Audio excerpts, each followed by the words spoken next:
ഈ തിരക്ക് പിടിച്ച ജീവിതത്തിൽ നമ്മൾ എപ്പോഴും മറന്നു പോകുന്ന ഒരാളുണ്ട്. അത് മറ്റാരുമല്ല കേട്ടോ, നമ്മൾ തന്നെയാണ്. നമ്മൾ മറ്റുള്ളവർക്ക് വേണ്ടി ജീവിക്കുമ്പോൾ, അവരുടെ ഇഷ്ടങ്ങൾക്കും ആഗ്രഹങ്ങൾക്കും എല്ലാറ്റിനും വേണ്ടി ജീവിക്കുമ്പോൾ നമ്മളെ തന്നെ മറന്നു പോകുന്നു. നമ്മുടെ ഇഷ്ടങ്ങളെക്കുറിച്ച് ശ്രദ്ധിക്കുന്നില്ല, നമ്മുടെ ആഗ്രഹങ്ങളെക്കുറിച്ച് അറിയുന്നില്ല. നമ്മൾ ഇങ്ങനെ മറ്റുള്ളവർക്ക് വേണ്ടി അങ്ങനെ ജീവിച്ചു പോകുന്നു. നമുക്കും കുറച്ച് സമയം നീക്കി വയ്ക്കണം ജീവിതത്തിൽ.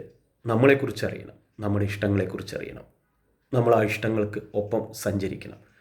അങ്ങനെ സഞ്ചരിച്ചാൽ മാത്രമേ നമുക്ക് വേണ്ട ഊർജം കിട്ടുകയുള്ളൂ. നമ്മളൊരിക്കലും നമ്മളെ വിസ്മരിക്കരുത്. നമ്മളെ സഹായിക്കാൻ നമ്മൾ മാത്രമേ എപ്പോഴും ഉണ്ടാവുള്ളൂ.